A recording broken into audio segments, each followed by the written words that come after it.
Ketika Anda punya mobil banyak, punya uang banyak, itu artinya Anda untuk senang itu tergantung banyak hal. Mobilnya banyak, uangnya banyak. Dengan orang yang nggak punya apa-apa, cukup bahagia dengan uang 10.000 atau seadanya. Logika yang dibangun adalah keren mana orang yang untuk bahagia butuh banyak hal dengan sedikit hal. Ini ku pinter putih. Pinter sing bahagia dengan sedikit hal. Itu cara kita bernegosiasi dengan zaman yang seperti ini. Kalau sering nasihati santri-santri sing teng kampung-kampung. Kon ketemu pangeran sowan gowo Alphard songo, gowo mobil miliar, gowo uang miliaran.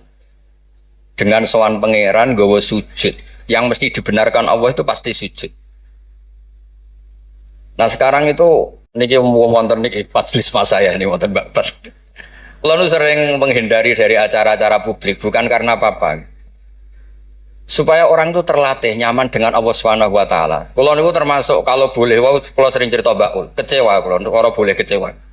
Wong ape mulya wae ngenteni ngomong ning panggung, wong ngaji kok ngenteni ning panggung diundang. Itu biayanya mahal. Riyen mboten kiai ikhlas zaman Mbah Fayumi, Bude kula Mbah Hanid iku ketemu ngaji ana takok ya ngaji. Sakniki ngaji niku panggung, sound sistemnya rapik, kiyaine kecewa. MC-ne maklaran yang kecewa. Repot. Beragama itu menjadi mahal. Kalau nu sering ditanya sama sebagian gitu, kenapa Gus Jinan tidak jaga protokol dalam ilmu? Kalau cerita, dulu Rasulullah Shallallahu Alaihi Wasallam, niku melampah-melampah, gimana melampah-melampah? Niku tiang biasa nyegat di tenggalan. Ada perempuan Imro'atun min Khos'am. Niku Nabi pas masih berkendara, masih di atas unta.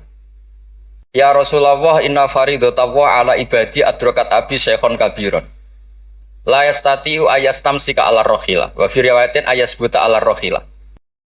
Niku boten terus Nabi tersinggung. Kok ninggalan? Sowan, nggo gulon mboten nanten.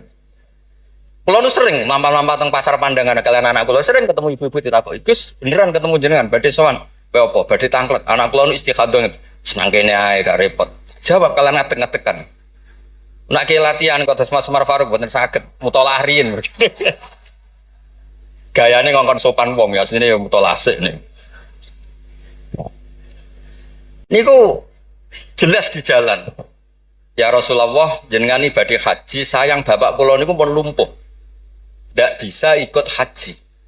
Apa saya bisa menghajikan beliau? Jawab Nabi, na'am, ya bisa. Semenjak itu dikenal ada dua haji amanah. Satu orang yang sudah meninggal, kedua yang masih hidup tapi lumpuh. Disebut hajjul ma'dud, hajinya orang lumpuh. Dan saya di mana-mana kampanye ini supaya ada kesadaran kalau secara teori nggak mungkin haji, niku saged diamanahkan meskipun belum meninggal. Itu disebut hajjul ma'dud. Nah untungnya begini haji ma'dud. Niki wonten majelis Dewan Masyaikh. Sekarang tuh fatwa itu kalau nggak punya otoritas tuh nggak didengar. Rodok ruwet. Kalau jenengan kadung meninggal, itu kalau tidak niat haji, tetap sama Allah ditulis tidak haji. Meskipun anak cucu jenengan menghajikan. Karena menghajikan orang yang sudah meninggal dan tidak niat haji itu hanya untuk mengesahkan warisan. Karena sebagian warisan ini harus digunakan untuk haji. Tapi kalau jenengan masih hidup dan lumpuh, nggak mungkin haji. Jenengan berkontribusi niat. Wes jong kairiku tua iku dol go kajiku. Innova iku dol go hajiku. Dia ikut berkontribusi. Lalu kalau sering kampanye monggo kalau masih hidup tidak mungkin haji, ikut memutuskan sekarang juga haji. Namanya hajjul ma'dud. Sehingga jenengan ikut komitmen niat dan ikut memutuskan. Niku riyen nggih namung kan cerita, Mbak cerita, Mbak Fayumi ikhlas, Mbak Yohanit ikhlas. Niku Nabi ketemu tenggalan iki takok, ora usah ngenteni Basul Masail terus untuk sangu, untuk podium, untuk panggung. Ruwet kerepotan. Nah dulu Basul Masail itu hanya untuk diskusi mas'alatun muhtamilah. Satu keputusan fikih yang memper kanan, memper kiri itu memang butuh diskusi. Karena memang ada kemungkinan A, kemungkinan B. Kalau nggak perlu diskusi, memang kaulan wahidan itu dulu ya seketemunya dijawab. Saya beri contoh Mas Faruk supaya sampai ngaji ini tambah tahqiq. Misalnya begini, saya ini kalau sama Gus Mail, Mas Mail, yang harus hormat siapa? Kalau menurut struktur keluarga kulo ini pernah nom. Tapi nak guys struktur umur, ambek mau jadi pengurus besar mau jadi, ya ambek sing hormat kulo. Lalu yang dipakai yang mana? Struktur umur, apa struktur keluarga, apa struktur alim? Karena kita pasti punya status di bab alim, alim ini, di bab umur bagus ini. Terus saman ketemu wong melarat. Wong melarat itu fadilah luar biasa. Wong sugih fadilah dermawannya biasa. Kalau dua orang ini ketemu yang harus hormat siapa? Sing melarat hormat wong sugih hormat wong melarat. Boten saged nak jare bapak kula ngeten. Ana wong melarat tuh matur teng bapak. Enak udah di wong sugih. Poso ora usah kerja, setengok-tengok ning omah ngenteni maghrib. Nah wong melarat tuh wis poso, macul, buruh. Repote koyo nopo? Terus wonten wong sugih, sing jawab yang sugih. Enak wong melarat biasa ramangan. Wong sugih kuwi esuk pecel, awan rawon, sore sithik nyate. Jadi yang ditinggalkan banyak. Nah sampean kan wis biasa ramangan. Lha iku jenenge muhtamil. Setelah didiskusikan ternyata sama-sama repot. Nah itu yang perlu musyawarah Mas Faruk. Ada masalah sing muhtamilah. Karena memang kita tidak bisa menjawab dengan kaulan wahidan atau dengan al-mansus. Nah, dulu, ini cerita dulu. Ada ibadah-ibadah yang mujma' alaih sah. Misalnya kita kalau sujud kan dilatih umirtu an asjuda ala sab'ati a'zumin. Al-jabha wal yaden wal rukbaten wal kodamen. Al-jabha 1, yaden 2, rukbaten 2, kodamen 2, berarti 7. Kalau Anda sujud melibatkan anggota 7 itu disepakati apa? Sah. Tapi ulama dulu zaman Imam Syafi'i, beliau zaman ngarang Al-Um itu sudah ngeper. Wa yahtamilu ayyasihas sujud bil jabhati faqat. Li anna nabiyya da'a fi sujudi sajata laka wajhi. Walam yadhkur al-yaden wal rukbaten wal kodamen.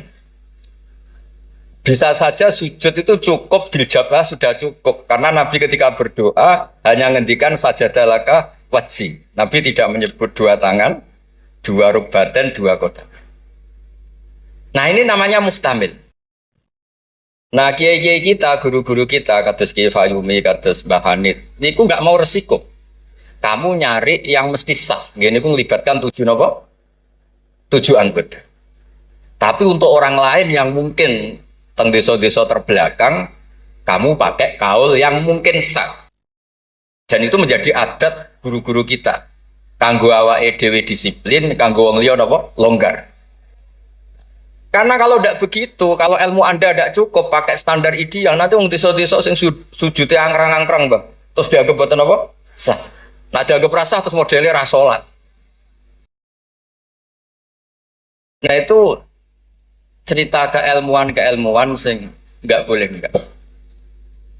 Terus niki ampun jenengan iri terus Mbah Uli Mbah kula, buyut kula niku gak ada adik Mbah Mukid niki abahe niki. Mbah Hane itu midoane ibu kula. Terus kula nak undang niki Mbah, undang niki Mas. Terus kula nu kalah tuwa. Terus didolimi. Ya anggere bangsa kalah tuwa niku didolimi. Soale dipek menangi dhewe. Ngundang niku mboten nggih jenenge Mbah. Awas ora teko. Faruk mboten ngefek alumni kados Mas Adam, Mas Wahid jare alumni sene mboten ngangkat. Mboten terdaftar teng Loh Mahfud.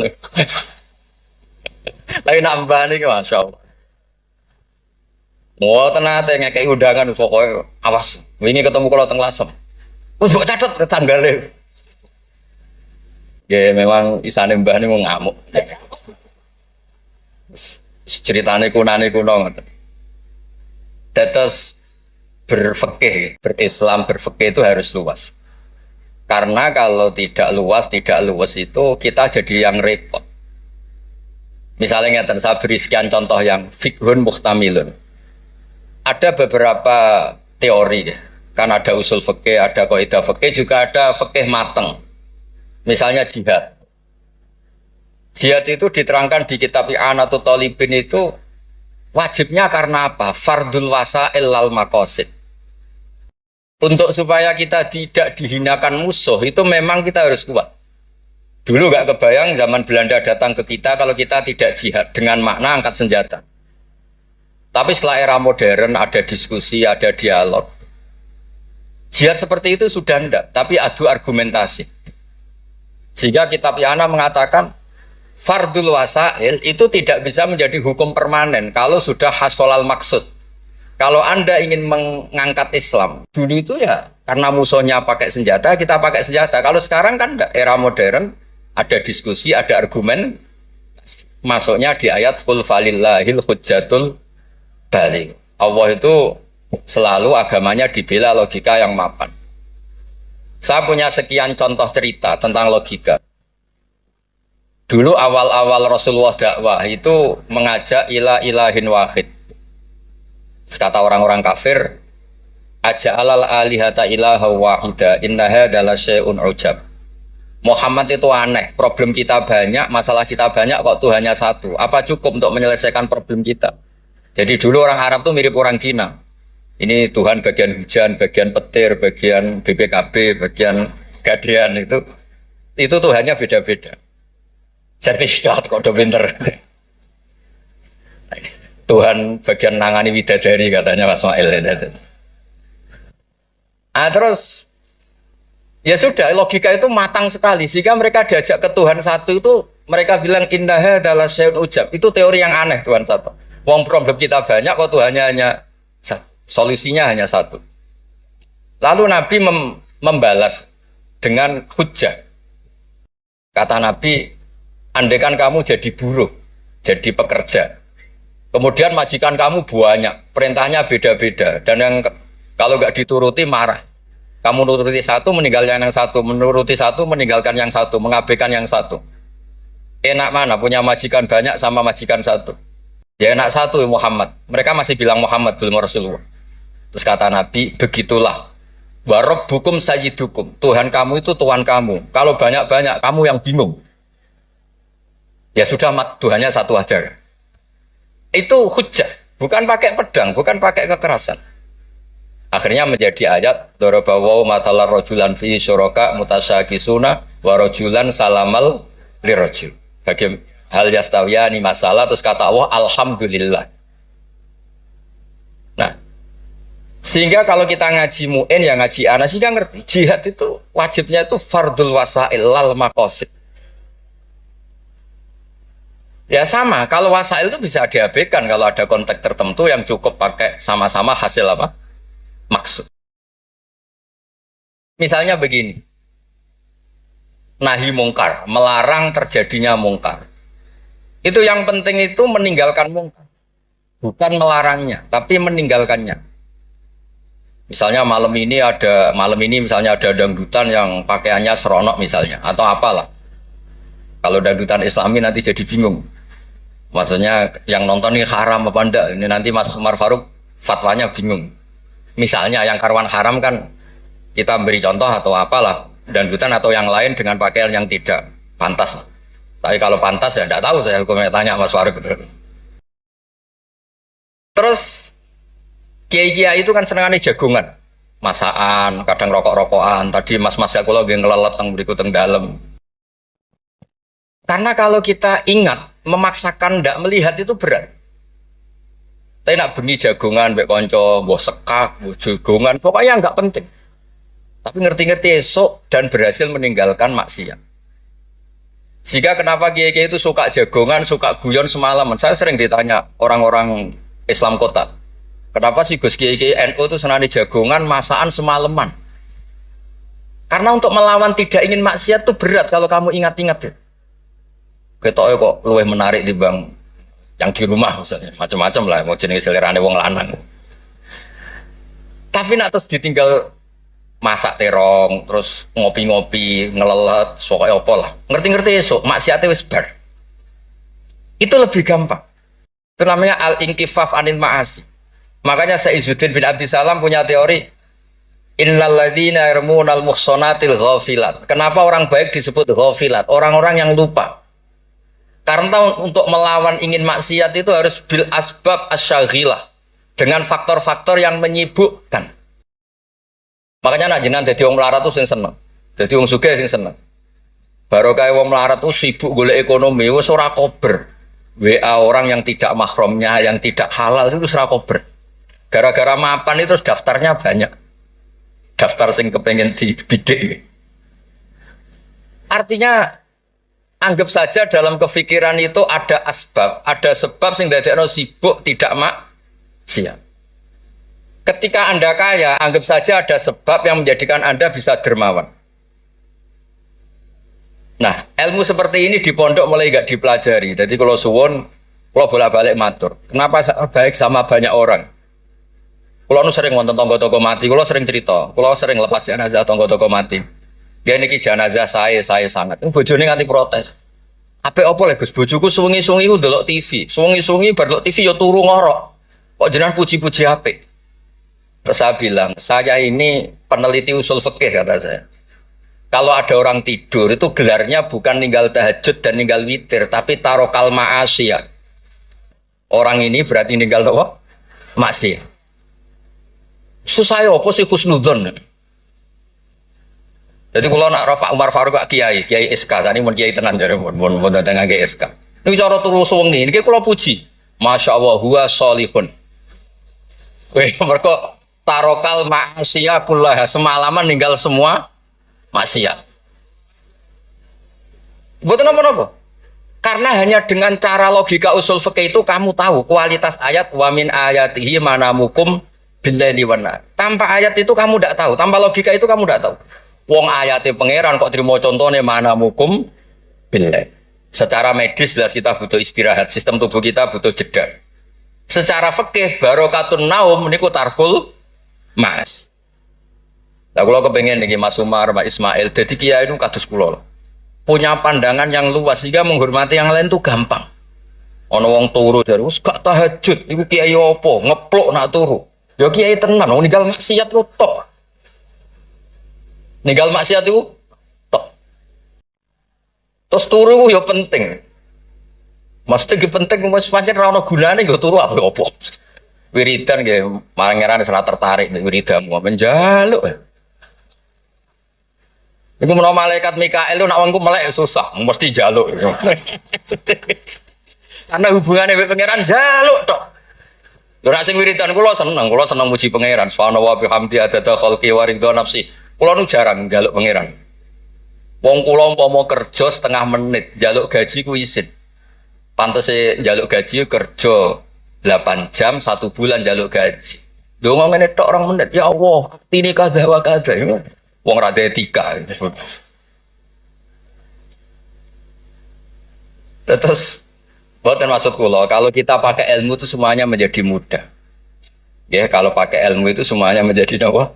Mudah. Dulu para nabi-nabi dulu itu cara pandang itu pakai keilmuan. Dan itu yang disebut qul falillahil hujjatul baligh.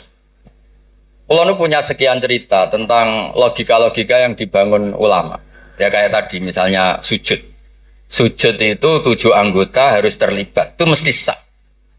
Tapi nyatanya Nabi pernah sungkeman yang pangeran hanya ngendikan sajadalaka wajhi. Walam yazkur al-yadan warubatan wal qadar. Terus kedua masalah murtad. Untuk menjadi murtad itu orang sujud ke selain Allah. Mosok saya murtad ngenteni 7 anggota tubuh. Sekedar watul jabha ke selain Allah itu bisa berstatus apa? Murtad. Nah itu namanya fikih yang muhtamil. Tapi guru-guru kita meskipun bacaannya banyak tetap ngajari kita sujud yang tidak resiko. Gini ku pakai 7 apa? Anggota. Tapi jagani wong desa-desa sing mungkin lagi latihan Islam, cara ibadah buatan apa sempurna. Di kalau cerita logika. Nabi Ibrahim alaihissalam, Nabi Musa, Nabi Isa. Niku kadang-kadang nyuwun sewu, saking senenge pangeran, niku pangeran yo diwarahi. Tapi buatan krono ngelama, buatan nggih saking senenge. Tapi barokahnya itu lahir fikih-fikih yang sekarang diwarisi umat Rasulullah Shallallahu Alaihi Wasallam. Bapak kula nu sering nak didik kula ngeten. Kancanan wong fasik ku haram. Wong mare katut nakal. Tapi nak diwalik, bina wong fasik iku apik. Iso bina anak kancanan. Iku pun mulai senam otak baleni malih. Sampean kancanan wong fasik itu enggak boleh. Nanti ketularan apa? Fasik. Tapi kalau bina orang fasik boleh ndak? Bina loh. Boleh kan? Bisa sunat, bisa wajib. Tapi kok iso bina anak kancanan. Meskipun agak berjudi sing katut sapa. Nah, sing katut apa sing soleh dadi fasik, apa sing fasik dadi soleh. Nah, dan seperti itu muhtamilun. Karena kita mau hukumi sunat, jebule sing soleh dadi fasik. Ngukumi haram ternyata banyak dari pertemanan ini sing fasik dadi soleh. Ada hal-hal yang kita tidak perlu ngambil keputusan karena ini nanti diuji di lapangan.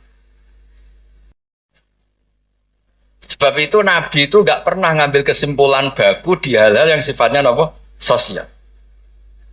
Ayat fa'fu anhum wasfah ya banyak, ayat tegas ya banyak, ayat setengah tegas, setengah nggak tegas ya banyak. Karena di bab-bab sosial itu ada muktadul hal, ada kondisional.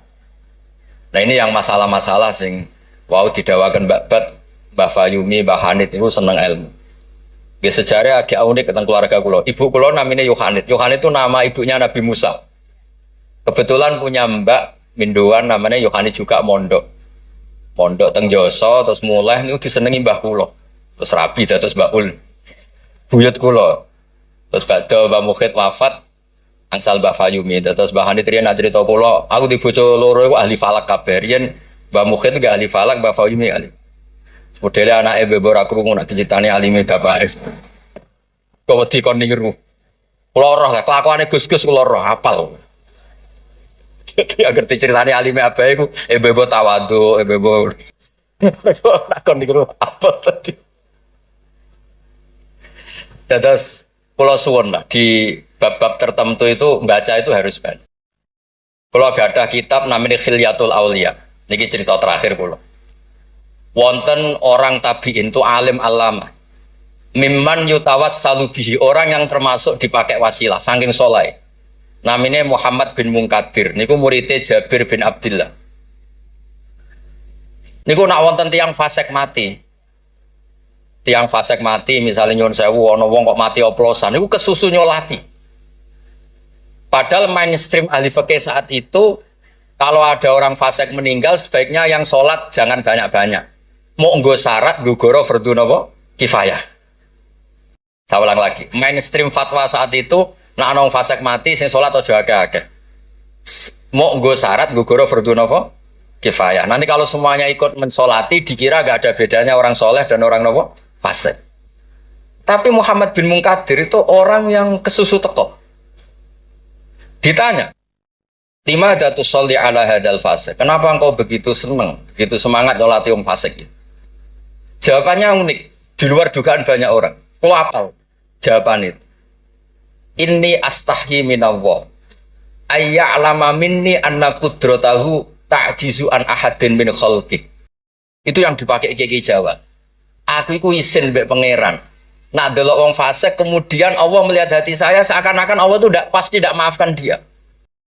Jadi intinya beliau datang itu sebagai kepastian tauhid beliau sendiri bahwa maghfiratuhu wasiat kullase wa rahmatuhu ammat kullase. Lagi NO Kiai Jawa gitu, ketemu wong fasik ya tidak mau nip saja sekarang fasik nanti soleh. Yang sekarang soleh ya naudzubillah min dzalik saja suatu saat tidak soleh. Wong barang sosial orang mesti kabeh. Kayak apa dulu Umar ingin bunuh Nabi tapi malah dapat napa hidayat. Kayak apa Khalid bin Walid, panglima yang menjadikan orang Islam kalah di perang Uhud. Akhirnya juga jadi orang nopo soleh. Jadi intinya itu Kiai Jawa itu tahu itu sehingga beliau ini kancaran nyun sewu wong fasik ya tenang. Tapi dalam konteks bina, saya lagi dalam konteks bina bukan melegalkan. Saya lagi dalam konteks bina bukan melegalkan. Karena Allah bisa saja mandu dia menjadi orang soleh. Bukan seperti orang lain setiap orang fasik dikafirkan, difasikkan seakan-akan tidak ada harapan tobat. Nah ini yang menjadikan tambah susah kan. Makanya dalam sebuah riwayat dikatakan siapa? Ala unabbiukum bil faqih kulal faqih. Kamu tahu orang yang paling ahli fikih paling pinter. Jawabannya kila, jawabannya Nabi, wakila Ali. Itu dalam ilmu hadis ada mengatakan itu dawe Nabi, wakila dawe Ali. Apapun itu dawe orang top lah. Malam yuknitin nas min rahmatillah, walam yu'ayyizum min rahmatillah. Jadi malam yuknitin nas min rahmatillah. Orang pintar itu siapa? Yang tidak bikin orang lain putus asa. Walam yu'aminhum min makrillah. Dan yang sedang soleh pun tidak merasa sok-sokan memiliki Allah Subhanahu wa ta'ala. Terus orang lain divonis apa? Itu juga yang menjadikan kiai-kiai kita ketemu wong soleh hormat, ketemu orang fasik ya respect, karena berharap suatu saat tobat.